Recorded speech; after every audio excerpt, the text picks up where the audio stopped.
Saya menyimpulkan bahwa Indonesia, termasuk Sulawesi Tenggara, adalah potensi great potential. It's amazing potential. Sesuatu yang tidak bisa dilukiskan dengan kata-kata karena potensi itu ternyata jauh lebih hebat dari potensi yang ada di Korea misalkan dengan Jejunya.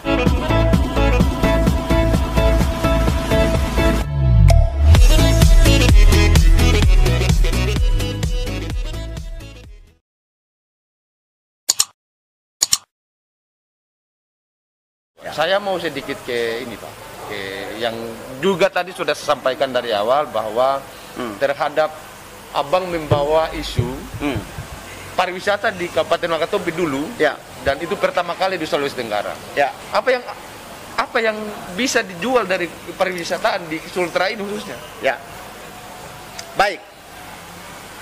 Kita bicara pariwisata, sebetulnya kita bicara tentang sebuah suku guru ekonomi yang begitu pariwisata berkembang, maka pastinya akan menghitung satu atau mendorong atau mensupport satu. Nelayan pasti nilai tambahnya usaha-usaha perikanannya meningkat sangat tajam. Ya. Petani hasil pertaniannya punya harga yang bagus.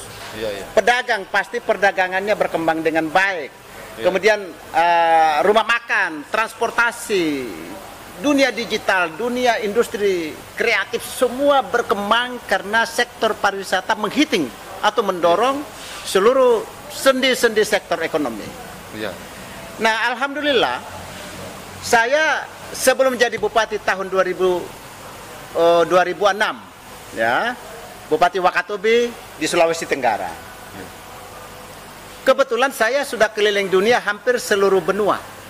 Kecuali pada saat itu hari Amerika Latin belum pernah saya masuk.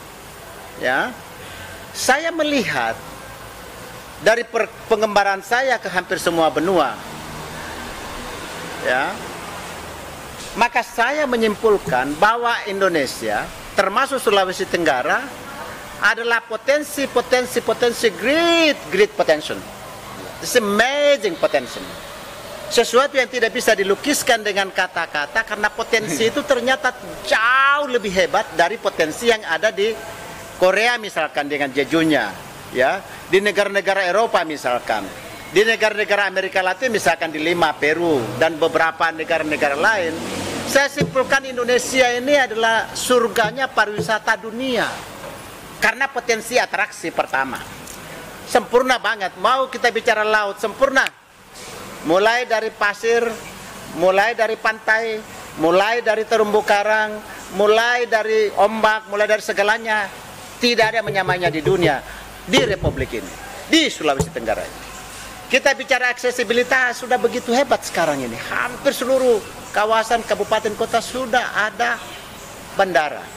Kita bicara tentang infrastruktur dan kita bicara tentang masalah-masalah lain. Semuanya sementara kita bangun, apalagi Presiden Joko Widodo sekarang telah memprioritaskan 5 prioritas utama, 10 top destinasi pariwisata nasional yang pekerjaan Pak Presiden sekarang ini 5 tahun kemudian baru dirasakan oleh bangsa ini. Dan menurut saya on the track ini. Saya lihat kembali ke Sulawesi Tenggara. Di sini ada pantai, ada danau, ada sungai, ada terumbu karang di sini, ada hutan, ada flora fauna, ada danau, rawa opa misalkan. It's a great potential. Kemudian air panas Wabolesea luar biasa di Konawe Utara. Ya, rawa opa tadi ini meliputi 3 kabupaten atau bahkan 7 kabupaten mulai Konawe kota sampai dengan Konawe Selatan, Bombana, termasuk Kolaka, teririsan semua dan mempunyai implikasi kepada sektor pariwisata pada wilayah rawa opa. Ada namanya Labengki, miniatur daripada, ya saya tidak ingin katakan bahwa miniatur dari Raja Ampat, tidak. Labengki juga punya kekhasan malah lebih dari Raja Ampat. Wakatobi pusat segitiga karang dunia dan di sana 10 top destinasi pariwisata nasional. Kemudian Keraton Buton warisan abad ke-15. Di sini ada anoa yang tidak pernah ada di mana-mana, cuma ada di Pulau Sulawesi. Kemudian kita bicara tentang liang Kabori di Muna. Banyak liang hebat dengan stalagmit, stalaktit yang ada di Buton Tengah. kemudian juga yang ada di Buton Selatan, yang ada di Konawe Utara, kemudian danau paling pendek di dunia yang ada di Kolaka Utara. Kemudian kita bicara sudahlah kita mountain untuk waving para layang dan semuanya itu sempurna di Sulawesi Tenggara ini. Oleh karena itu maka begitu jadi Bupati Wakatobi, maka saya katakan ya alhamdulillah saya memimpin sebuah kabupaten yang memang maha dahsyat dengan keanekaragaman hayati bawah lautnya, ya. Ingat ya, Wakatobi itu memiliki keanekaragaman hayati yang paling kaya di dunia ini. Karena segitiga terumbu karang itu ada di 6 negara, Indonesia, Filipina, Malaysia, Papua Nugini, Solomon Island, dan Timor Leste. Saya kebetulan ketua asosiasi pemerintah daerah 6 negara CTI sampai hari ini. Local Government Network within CTI countries. Saya menyadari bahwa pusat segitiga karang dunia adalah kawasan keaneka ragaman biodiversity terbesar di dunia ada di sini. Pusatnya di Indonesia, tepatnya di Wakatobi.